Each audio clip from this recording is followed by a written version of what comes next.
आदमी पार्टी के प्रत्याशी निगम पार्षद मुकेश गोयल जी, निगम पार्षद छोटे भाई जलज चौधरी जी, अभिषेक तिवारी जी जो हमारे प्रवक्ता हैं, हमारे बीच में गुजरात भावनगर से हमारे जो प्रत्याशी थे वो भी आए हैं, विधायक जी, हमारे विधायक जी के लिए भी एक बार जोरदार तालियां बजा दीजिए।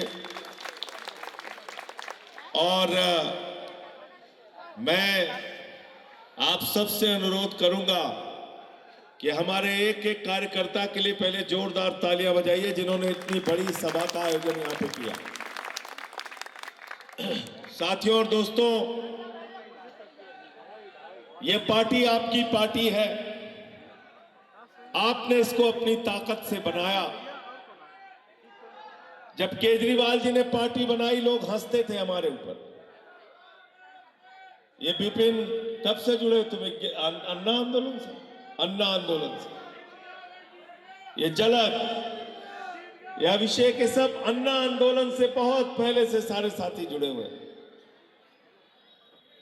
और यहां कोई इस मंशा से नहीं आया था कि विधायक बन जाएगा, सांसद बन जाएगा, मंत्री बन जाएगा, मुख्यमंत्री बन जाएगा। आप लोकतंत्र के मालिक हैं, आपने हम सबको विधायक, सांसद, मंत्री बनाया है, मुख्यमंत्री बनाया है। मजाक उड़ाते थे बीजेपी के लोग, कहते थे 4 आदमी पार्टी है, इसका तो पता नहीं चलेगा कहां उड़ जाएगी। जब पहला चुनाव 2013 में हुआ, पहले चुनाव में ही दिल्ली ने पूरे देश को संदेश दिया, आम आदमी पार्टी का परचम लहराया, अरविंद केजरीवाल जी मुख्यमंत्री बने। 49 दिन के बाद इस्तीफा दे दिया। बीजेपी वालों ने कहा यह पार्टी खत्म हो गई। नरेंद्र मोदी जी आए रामलीला के मैदान में, उन्होंने कहा यह केजरीवाल तो बदनसीब है, इसको जंगल में डाल देना चाहिए। मैंने मोदी जी से कहा, मैंने कहा मोदी जी ये लोकतंत्र है, जमहूरियत है, डेमोक्रेसी है, यहां जनता मालिक होती है। जनता जिसको चाहती है वो जंगल में जाता है, जनता जिसको चाहती है वो विधानसभा में जाता है। और 2015 में आपने 67 सीटें देकर अरविंद केजरीवाल को विधानसभा में भेजा और 3 सीट देकर मोदी जी की पार्टी को स्कूटर पार्टी बना दिया। फिर 2020 में 62 सीटें आम आदमी पार्टी की आई और 8 सीट भारतीय जनता पार्टी की आई। मैं आपसे फिर कहने के लिए आया हूं, 10 साल की मजदूरी का आपसे मजदूरी मांगने के लिए आया हूं। 10 साल तक जो आपके लिए केजरीवाल जी ने काम किया, शिक्षा और स्वास्थ्य के क्षेत्र में, बिजली और पानी के क्षेत्र में, आपकी जिंदगी में जो बदलाव केजरीवाल जी ने किया है, उसके नाम पर वोट देना। और इस बार भी 60 से ज्यादा सीटें दिल्ली के अंदर अरविंद केजरीवाल जी की आ रही है। मेरा चेहरा देख के नहीं, मैं आपसे पूछ रहा हूं, दिल पे हाथ रख के बताना पीछे तक। और अगर आपको लगे कि मेरी बात गलत है तो बिल्कुल हाथ मत उठाना। बताओ दिल्ली में सरकार किसकी बन रही है? हाथ उठा के बताओ, दोनों हाथ उठा के बताओ, दोनों हाथ उठा के बताओ पीछे तक, दोनों हाथ उठा के बताइए किसकी सरकार बन रही है? किसकी सरकार बन रही है? किसकी सरकार बन रही है? अरे किसकी सरकार बन रही है?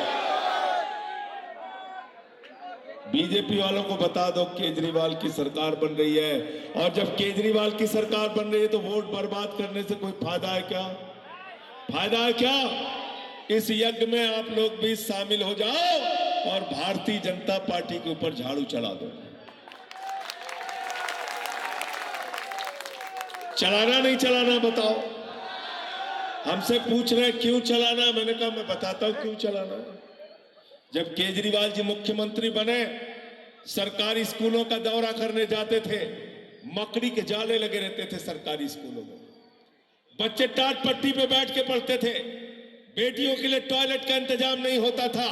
आज उन्हीं सरकारी स्कूलों में जहां आपके बच्चे टाट पट्टी पे बैठ के पढ़ते थे, एयर कंडीशन कमरे आपके बच्चों की पढ़ाई के लिए अरविंद केजरीवाल ने बनवाया। एथलीट के ग्राउंड बनवाए, हॉकी के ग्राउंड बनवाए, स्विमिंग पूल का निर्माण कराया। ए बेटा ध्यान से सुनने दो सबको। स्विमिंग पूल का निर्माण कराया। अमेरिका के राष्ट्रपति ट्रंप की पत्नी हिंदुस्तान आई, मोदी जी ने कहा गुजरात का स्कूल देख लो, उसने कहा नहीं देखना। बोले मध्य प्रदेश वाला देख लो, उसने कहा नहीं देखना। बोले योगी बाबा वाला देख लो, उसने कहा नहीं देखना। अरे बोले हरियाणा में खट्टर का स्कूल देख लो, बोले उसका तो बिल्कुल नहीं देखना। तो बोले देखना क्या है? तो कहने लगी हमें केजरीवाल और सिसोदिया का सरकारी स्कूल देखना है। पहले लोग कहते थे अमेरिका से सीखो, अमेरिका से सीखो।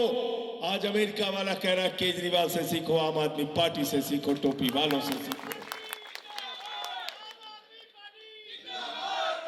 यह काम दिल्ली के अंदर हमने करके दिखाया। दिल्ली में मोहल्ला क्लिनिक बनाया, जहां 200 तरह की जांच फ्री होती है, दवाएं मुफ्त में मिलती हैं, अल्ट्रासाउंड मुफ्त में होता है। दिल्ली के अंदर केजरीवाल जी झुग्गियों में प्रचार करने जाते थे, माताएं बहनें घर से निकल के आती थी, कहती थी केजरीवाल साहब हमको अपना गहना गिरवी रखना पड़ा बिजली का बिल चुकाने के लिए, हमने अपने घर की मोटरसाइकिल बेच दी बिजली का बिल चुकाने के लिए। अरविंद केजरीवाल भारत के पहले मुख्यमंत्री हैं जिन्होंने कहा गरीब के घर में रोशनी तो होनी चाहिए, लेकिन उस रोशनी की कोई कीमत नहीं होनी चाहिए। जीरो बिजली का बिल, जीरो जीरो। नारा लग रहा है दिल्ली में, बिजली का बिल है जीरो, अरे बिजली का बिल है जीरो,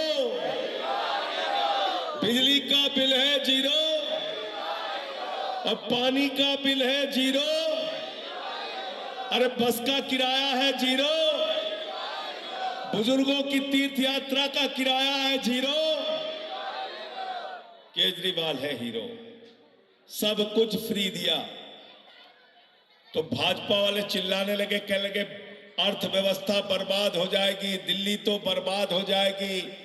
केजरीवाल जी ने कहा मैं इनकम टैक्स का कमिश्नर रहा हूं, सब कुछ फ्री देने के बावजूद दिल्ली में मुनाफे का बजट दिया अरविंद केजरीवाल ने 10 साल तक लगातार।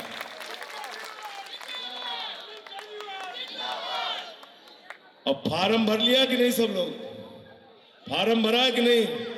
माताओं बहनों ने फार्म भरा है कि नहीं भरा है? फार्म भरा है ना?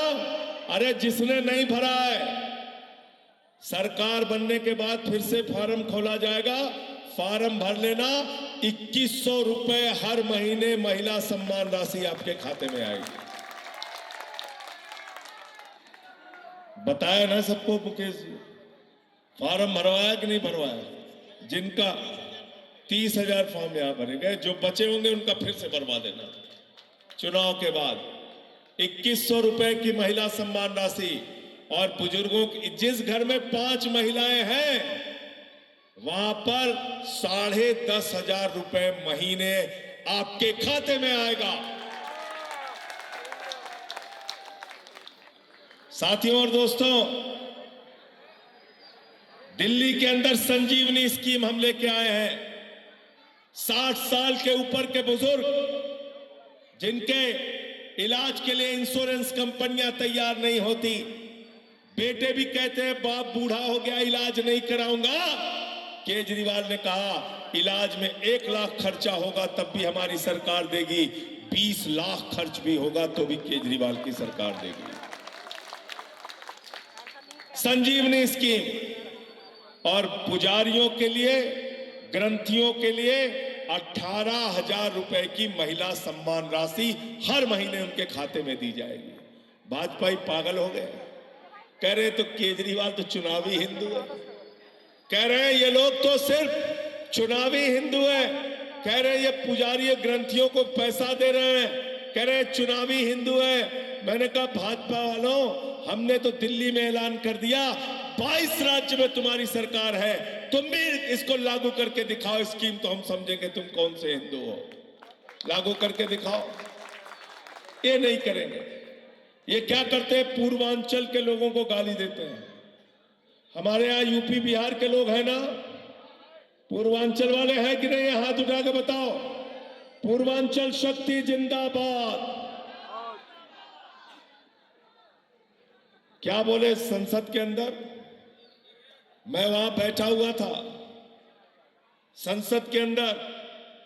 जेपी नड्डा जो इनके राष्ट्रीय अध्यक्ष हैं, उन्होंने कहा यूपी वाले, बिहार वाले, पूर्वांचल वाले रोहिंग्या हैं, बांग्लादेशी हैं, घुसपैठियां हैं। मैंने कहा जवान संभाल के बात करो, तुम्हारी हिम्मत कैसे हुई हमारे पूर्वांचल के भाइयों को बांग्लादेशी, घुसपैठिया और रोहिंग्या कहने की। और मैंने कहा आना चुनाव में तुम्हारी जमानत जब्त करके जब वापस भेजेंगे तब तुमको पता चलेगा पूर्वांचल की शक्ति क्या है। और इसलिए साथियों, जब वोट देने के लिए जाना तो केजरीवाल जी का काम भी याद करके जाना और भारतीय जनता पार्टी का झूठ भी याद करके जाना। क्या बोला था मोदी जी ने? नौजवानों वोट दे दो, हर साल कितना नौकरी दे देंगे? कितना? जोर से बोलिए। एक भी नहीं मिली कह रहे हैं। वो गए थे पटना में नौकरी मांगने, मार लाठी सबको जेल में बंद कर दिया। लखनऊ में लाठी मार के जेल में बंद कर दिया, प्रयागराज में लाठी मार के जेल में बंद कर दिया, दिल्ली में लाठी मार के जेल में बंद कर देते हैं। जब भी नौकरी मांगते हैं नौजवान, उनको लाठी मार के जेल में बंद कर देते हैं। 4 साल की नौकरी दिया अग्निवीर। मैंने कहा ये क्या है मोदी जी? बोले 17 साल में जवान बनो, 21 साल में रिटायर हो जाओ। मैंने कहा बहुत अच्छी स्कीम है। तो अभिषेक तिवारी के घर पे पहुंचेंगे लोग, इनके पिताजी से पूछेंगे बाबूजी क्या करते हैं? बोले नौकरी कर रहे हैं। बोले बेटवा क्या कर रहा है? बोले बेटवा रिटायर हो गया है। बाप नौकरी कर रहा है, बेटवा रिटायर हो गया है। ये मोदी जी की अग्निवीर की स्कीम। मैंने कहा मोदी जी, आपका भतीजा जैसा जिसको बल्ला पकड़ना नहीं आता, वो बीसीसीआई का चेयरमैन बन के घूम रहा है, और हमारे घर का बेटा अग्निवीर बन के भारत की सीमा पे -50 डिग्री टेम्परेचर में नौकरी करेगा। ये व्यवस्था हमें मंजूर। और क्या बोले? बोले काला धन लाएंगे, जहाज में भर भर के लाएंगे, बोरा में भर भर के लाएंगे, ट्रैक्टर पे लाद के लाएंगे, इतना रुपया लाएंगे, हर आदमी के खाते में कितना जमा हो जाएगा? कितना? जोर से बोलिए। 15 लाख आ गए। यहां भी किसी का नहीं आया, यहां भी किसी का नहीं आया 15 लाख, 15 पैसे भी नहीं आए। ये हमारी बहनें जो है, इन्होंने अपने पति से छिपा के 1500 की नोट घर के संदूक में रखी थी कि अगर बच्चे में घर में कोई बीमार होगा ये पैसा काम आएगा, बिटिया की शादी होगी तो ये पैसा काम आएगा। लेकिन मोदी जी ने कहा माताओं और बहनों, नोटबंदी कर दिया है, जो संदूक में पैसा रखा है यही काला धन है, लाइन में लग के इसको भी जमा कर दो। खाली कराया कि नहीं कराया बताओ? खाली करा लिया ना? खाली करा लिया। एक तरफ केजरीवाल है जो आपके खाते में पैसा दे रहे हैं, दूसरे तरफ नरेंद्र मोदी है जो आपके संदूक में डकैती डाल रहे हैं। हिसाब करना है कि नहीं? इनका करना है, करना है कि नहीं करना? 5 तारीख को क्या चुनाव निशान है आपका? क्या चुनाव निशान है? क्या चुनाव निशान है? झाड़ू बहुत काम की चीज होती है। घर की सफाई करनी है तो क्या चाहिए भाई? झाड़ू। मोहल्ले की सफाई करनी है तो झाड़ू, और दिल्ली की सफाई करनी है तो झाड़ू, और देश की सफाई करनी है तो झाड़ू, और भाजपा के दिमाग का भूत उतारना है तो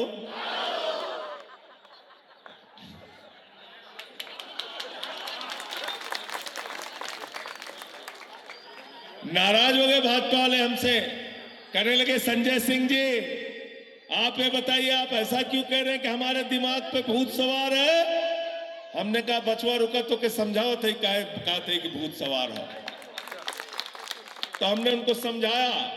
हमने कहा हम लोग जब बड़े हुए तो हमारे माँ बाप ने कहा कि बेटा प्रभु से डरना, ईश्वर से डरना, इस सृष्टि की रचना, आकाश की रचना, धरती की रचना, अंबर की रचना, इंसान की रचना प्रभु श्री राम ने किया है। हम कहते हैं राम इंसान को लेके आए, और भाजपा ही कहते हैं भगवान श्री राम को लेके आए। दाना बना दिया जो राम को लाए हैं। इंसान भगवान को ला सकता है क्या? ला सकता है क्या? बताओ, पीछे तक ला सकता है क्या? तो उनका अहंकार ठीक कर दिया भगवान श्री राम ने।